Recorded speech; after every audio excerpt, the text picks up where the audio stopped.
सरकारी नौकरी की जबरदस्त तैयारी के लिए हमारे चैनल को सब्सक्राइब कर लीजिए, साथ ही साथ बेल आइकन को प्रेस कर लीजिए और ऑल ऑप्शन पे टिक कर लीजिए, जिससे हमारी सारी वीडियो सबसे पहले आप तक पहुंचे बिल्कुल फ्री। स्वागत है आप सभी का एक बार फिर से हमारे YouTube चैनल कंपटीशन एक्सपर्ट झांसर पे। आज की इस वीडियो में हम लोग मेडाइवल हिस्ट्री के अंतर्गत मध्यकालीन भारत के इतिहास के अंतर्गत अब भक्ति आंदोलन टॉपिक करने वाले हैं। यह टॉपिक एग्ज़ाम के लिए बहुत ही ज़रूरी टॉपिक है, बहुत ही उपयोगी टॉपिक है। कई क्वेश्चंस देखने को मिलते हैं। अगर मेडाइवल हिस्ट्री से क्वेश्चन आता है तो भक्ति आंदोलन से एक ना एक क्वेश्चन ज़रूर बनता है। इसीलिए एग्ज़ाम के लिए यह बहुत ही ज़रूरी टॉपिक है और आप इसे ध्यान से देखेंगे। हो सके तो आप नोट डाउन करें। अगर आप हमारे चैनल पे पहली बार वीडियो देख रहे हैं तो हमारे चैनल को ज़रूर सब्सक्राइब कर लीजिए और बेल आइकन को प्रेस कर लीजिए, ताकि हम आपको सभी सब्जेक्ट की वीडियोस देते हैं, साथ ही स्ट्रेटजी बताते हैं कि आप कैसी तैयारी करें, और जब भी कोई लेटेस्ट वैकेंसी आती है तो उसके बारे में आपको डिटेल इन्फॉर्मेशन वीडियो के थ्रू से देते हैं। तो आप फटाफट सब्सक्राइब कर लीजिए। तो चलिए आज जानते हैं हम लोग भक्ति आंदोलन के बारे में। स्टार्ट करते हैं आज का वीडियो।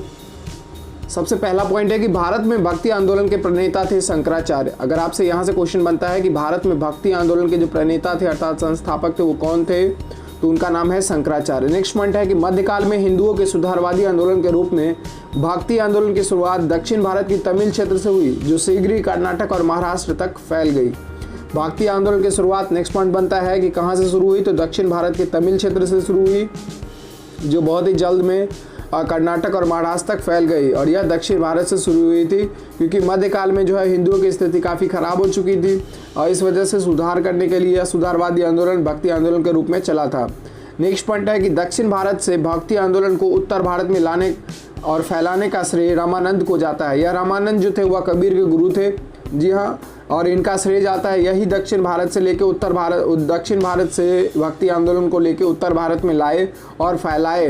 कौन? तो रामानंद ने, और यह कबीर जी के गुरु थे। इसका नाम आप याद रखेंगे। नेक्स्ट पॉइंट है कि अलवर वैष्णव संतों व नयनार संतों ने भक्ति आंदोलन को तीव्र किया। जो अलवर के वैष्णव संत थे और नयनार संत जो थे उन्होंने भक्ति आंदोलन को फास्ट किया, तेज किया। नेक्स्ट पॉइंट है पल्लव राजा महेंद्र वर्मन को शैव धर्म स्वीकार करवाया था शैव संत अपार ने। पल्लव राजा जो कि महेंद्र वर्मन जो कि शैव धर्म को माने थे, उन्हें कोई किसने शैव धर्म की शिक्षा दी, तो अपार ने। नेक्स्ट पॉइंट बनता है कि शंकराचार्य के अद्वैत दर्शन, तो यहाँ से क्वेश्चन बनता है, कई बार आता है कि अद्वैत दर्शन की स्थापना किसने की, तो वह शंकराचार्य थे। और के विरोध में दक्षिण में वैष्णव संतों द्वारा 4 मतों की स्थापना की गई। उनके विरोध में जो है वैष्णव संतों ने 4 मतों की स्थापना की। अब जो 4 मत की स्थापना दक्षिण भारत में वैष्णव संतों ने किया उसका नाम अलग अलग है, मैं आपको बता देता हूँ, चाहे तो आप स्क्रीनशॉट ले सकते हैं। पहला ब्रह्म संप्रदाय, इसके जो स्थापना किए थे वो माधवाचार्य किए थे और इसका मत था कि द्वैतवाद, यह 2 ईश्वर को मानता था। दूसरा रुद्र संप्रदाय, यह विष्णु स्वामी ने इसके स्थापना किए थे और शुद्ध द्वैतवाद को मानता था। तीसरा सनकादि संप्रदाय, इसका स्थापना निम्बकाचार्य किए थे और यह द्वैतवाद को मानता था। और चौथा श्री संप्रदाय, इसका संस्थापक रामानुजाचार्य थे जो विशिष्ट द्वैतवाद को मानते थे। तो यह क्वेश्चन कई बार आता है कि रामानुजाचार्य जो है वह किस मत को मानते थे, तो विशिष्ट द्वैतवाद, इसको आप याद रखेंगे। नेक्स्ट पॉइंट देखिए कि भक्ति आंदोलन का जो मुख्य उद्देश्य था वह क्या था, तो यहाँ से क्वेश्चन आता है। तो भक्ति आंदोलन का जो मुख्य उद्देश्य था वह था हिंदू धर्म व समाज में आध्यात्मिक विकास और सुधार करना। दूसरा था कि इस्लाम व हिंदू धर्म में समन्वय स्थापित करना। और इसके बाद नेक्स्ट पॉइंट बनता है कि आदि शंकराचार्य जो है वह 4 स्थापित पीठ, मतलब पीठ की स्थापना किए थे, जिसमें से क्वेश्चन आता है कि शंकराचार्य ने कितने मतों कितने जो है वो पीठ का स्थापना किया था, तो 4, और कौन कौन से, तो उसका नाम आप याद रख सकते हैं, स्क्रीनशॉट ले सकते हैं। गोवर्धन पीठ जिसका स्थान पुरी है अर्थात जो है उड़ीसा।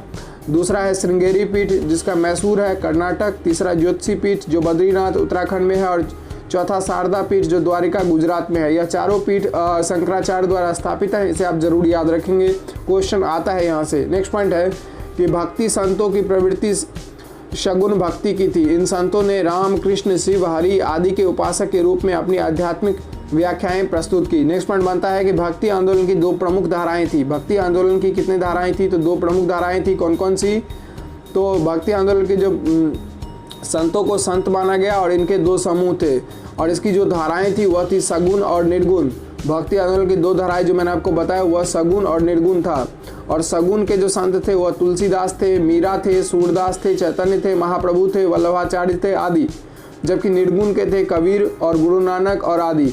इनका नाम आप याद रखेंगे। भक्ति आंदोलन की दो धाराएं आप याद रखेंगे, एक सगुन और दूसरा निर्गुण। सगुन के संत का नाम याद रखेंगे और निर्गुण के संत का नाम याद रखेंगे। अब एक पॉइंट और बनता है कि भक्ति कवि के संतों का संत माना गया है। भक्ति कवि को संतों का भी संत माना गया है। इनके दो समूह थे, सगुन और निर्गुण। मैंने इसके बारे में आपको डिटेल में बता दिया है। अगला पॉइंट है कि बंगाल में कृष्ण भक्ति की अलग जगह विद्यापति ठाकुर और चंडीदास ने क्या किया? बंगाल में कृष्ण भक्ति की अलग जगाया।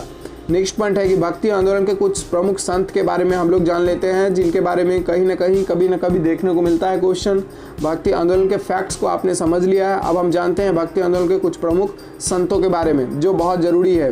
पहला मैं रामानुजाचार्य के बारे में जानता हूँ कि 1017 ईस्वी में इनका जन्म पेरम्बूर मद्रास में हुआ था।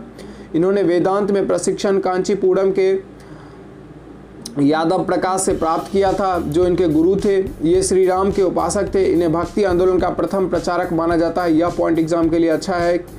इनकी मृत्यु 1137 ईस्वी में हुई थी। नेक्स्ट पॉइंट है कि रामानंद।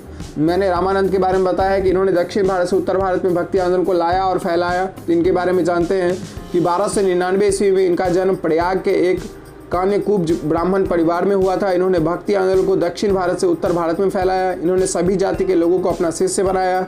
इस प्रकार इन्होंने जातिवाद पर कड़ा प्रहार किया। इनके शिष्यों में प्रमुख थे कबीर, मैंने आपके इनके बारे में बता दिया, जो जुलाहा जाति के आते थे। दूसरा रायदास, जो चमार हरिजन आते थे। तीसरा धन्ना, जो जाट के जाति से आते थे। पीपा, जो राजपूत जाति से आते थे। सेना, जो नाई जाति से आते थे। हिंदू में उपदेश देने वाले संभवतः यह प्रथम वैष्णव संत थे जो हिंदू धर्म से बिलोंग करते थे। इन्होंने एकेश्वरवाद पर बल दिया था और राम एवं सीता की उपासना को समाज में बढ़ावा दिया था। नेक्स्ट पॉइंट देखिए, निम्बार्क के बारे में जानते हैं। यह रामानुजाचार्य के समकालीन थे। जब रामानुजाचार्य थे उसी के समय के निम्बार्क भी थे। इन्होंने द्वैतवाद पर बल दिया और श्री कृष्ण की उपासना पर जोर दिया। नेक्स्ट पॉइंट है माधवाचार्य के बारे में जानते हैं। ये ज्ञान से भक्ति, माधवाचार्य जो थे वह ज्ञान से भक्ति और भक्ति से मोक्ष सिद्धांत को जो है प्रतिपादित किए थे और द्वैतवाद मतावलंबी के उपासक थे। नेक्स्ट पॉइंट कहता है कि कबीर। अब हम कबीर के बारे में जानते हैं। इनमें से क्वेश्चन बनते हैं, अच्छे खासे क्वेश्चन आते हैं, तो इनके बारे में जानते हैं। एक विधवा ब्राह्मणी के गर्भ से 1440 ईस्वी में विवादास्पद स्थिति में वाराणसी में, अर्थात जो काशी है वहाँ पे कबीर का जन्म हुआ था। नीरू जुलाहा और उसकी पत्नी नीमा को एक नवजात शिशु के रूप में कबीर वाराणसी में लहरतारा के पास एक तालाब के किनारे मिले थे। उस जुलाहे दंपति ने बड़े प्यार से इस बालक की परवरिश की और इसका नाम रख दिया कबीर। बड़े होकर कबीर संत बन गए। इन्होंने राम, रहीम, हजरत, अल्लाह आदि को एक ईश्वर के रूप माना, एक ईश्वर का रूप माना। कबीर ने जाति प्रथा, मूर्ति पूजा, जप तप, अवतारवाद, धार्मिक कर्मकांड, ब्राह्म्य आडंबर आदि का घोर विरोध किया। उनकी आस्था एकेश्वरवाद,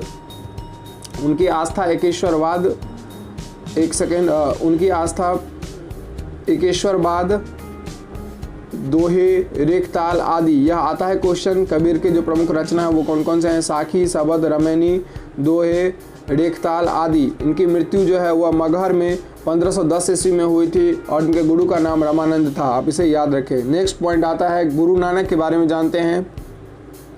गुरु नानक, इनका जन्म हुआ था 1469 ईस्वी में। इनका जन्म से आता है क्वेश्चन, आप इस ईयर को याद रखेंगे। अविभाजित पंजाब के तालवंडी में हुआ था, ये भी आता है। और अब नानकाना साहिब के नाम से जाना जाता है इस तालवंडी को। इनके पिता का नाम कालूराम और माता का नाम तृप्ता देवी था। इन्होंने कीर्तनों के माध्यम से अपने उपदेश दिए। इन्होंने सिख धर्म की स्थापना की। किसने? तो गुरु नानक ने। ये सूफी संत बाबा फरीद से बेहद प्रभावित थे। इनकी मृत्यु 1539 ईस्वी में करतारपुर में हुई। इन्होंने निराकार ईश्वर को अकाल पुरुष की संज्ञा दी। इनका दृष्टिकोण मानवतावादी था। इनके उपदेशों को सिखों के पवित्र ग्रंथ गुरु ग्रंथ साहिब में संकलित किया गया है। नेक्स्ट पॉइंट जानते हैं चैतन्य महाप्रभु के बारे में। इनका भी बहुत फेमस पॉइंट बनता है इनसे। तो चैतन्य महाप्रभु का जो जन्म हुआ था वह 1486 ईस्वी में नवदीप नदिया बंगाल के मायापुर गांव में हुआ था। जगन्नाथ मिश्र इनके पिता थे और सची देवी इनकी माता थी। पाठशाला में इन्हें निमाई पंडित कहा जाता था। इन्होंने गोसाई संघ का स्थापना किया था। इन्होंने संकीर्तन प्रथा को जन्म दिया था, कीर्तन को। इनके दार्शनिक सिद्धांतों को अचित्य भेद भेदवाद के नाम से जाना जाता है। इस पॉइंट को याद रखें। सन्यासी बनने के बाद ये बंगाल छोड़कर उड़ीसा चले गए। यहाँ उन्होंने 2 दशकों तक भगवान जगन्नाथ की उपासना की। इनका प्रभाव बिहार और उड़ीसा तक था। इनकी मृत्यु 1539 ईस्वी में हो गई। अब नेक्स्ट जानते हैं हम लोग श्री मद वल्लभाचार्य के बारे में। इनका जन्म जो है वह वाराणसी में हुआ था, चंपारण्य में। और कब हुआ था तो 1479 ईस्वी में। इन्होंने कृष्णदेव राय के काल में विजयनगर में वैष्णव संप्रदाय की स्थापना की थी। श्रीनाथ जी के रूप में इन्होंने श्री कृष्ण की भक्ति पर बल दिया था। उन्होंने शुद्ध द्वैतवाद दर्शन पर बल दिया। इनके अनुयायी अष्टछाप नाम से जाने गए। सुबोधिनी और सिद्धांत रहस्य इनकी प्रसिद्ध रचनाएं हैं। इनके भक्ति मार्ग को पुष्टि मार्ग भी कहा जाता है।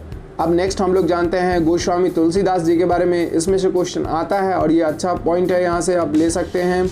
गोस्वामी तुलसीदास का जन्म 1532 ईस्वी में उत्तर प्रदेश के बांदा जिला में राजापुर गांव में हुआ था। इन्होंने रामचरितमानस की रचना की। यह क्वेश्चन आता है, रामचरितमानस की रचना किसने की। इनके रचित अन्य ग्रंथ जो हैं वह है विनय पत्रिका। ये भी आता है कि विनय पत्रिका की रचना किसने की, तो गोस्वामी तुलसीदास। गीतावली गोस्वामी तुलसीदास, कवितावली गोस्वामी तुलसीदास, दोहावली गोस्वामी तुलसीदास, वैराग्य संदीपनी गोस्वामी तुलसीदास। और इनकी मृत्यु 1623 ईस्वी में हो गई थी। नेक्स्ट जानते हैं धन्ना के बारे में। तो इनका जन्म हुआ था 1415 ईस्वी को। एक जाट परिवार में हुआ था। ये राजपूताना से वाराणसी आकर रामानंद के शिष्य बने थे। ऐसी मान्यता है कि इन्होंने भगवान की मूर्ति को बलपूर्वक भोजन कराया था। नेक्स्ट पॉइंट देखिए रायदास। रायदास के बारे में जानते हैं। यह चमार जाति से संबंध रखते थे। ये रामानंद के शिष्य थे। मीराबाई ने इनको अपना गुरु माना है। इन्होंने रायदासी संप्रदाय की स्थापना की। इनके पिता का नाम रघु और माता का नाम घुड़बिनिया था। ये जूता बनाने का काम करते थे और मानव सेवा को सर्वोपरि मानते थे। तो यह कुछ इंपॉर्टेंट पॉइंट्स थे, इंपॉर्टेंट गुरु थे भक्ति आंदोलन के। तो इनके बारे में हमने कंप्लीट वीडियो जाना और इस वीडियो में इस तरह से कंप्लीट होता है हमारा भक्ति आंदोलन टॉपिक। उम्मीद कर रहा हूँ यह वीडियो आपके लिए काफ़ी हेल्पफुल रही होगी। अगर यह वीडियो आपके लिए यूज़फुल रही तो आप इसे ज़रूर लाइक कर दीजिए और अपने दोस्तों में शेयर कर दीजिए। मिलते हैं नए वीडियो में नए टॉपिक के साथ। Thank you.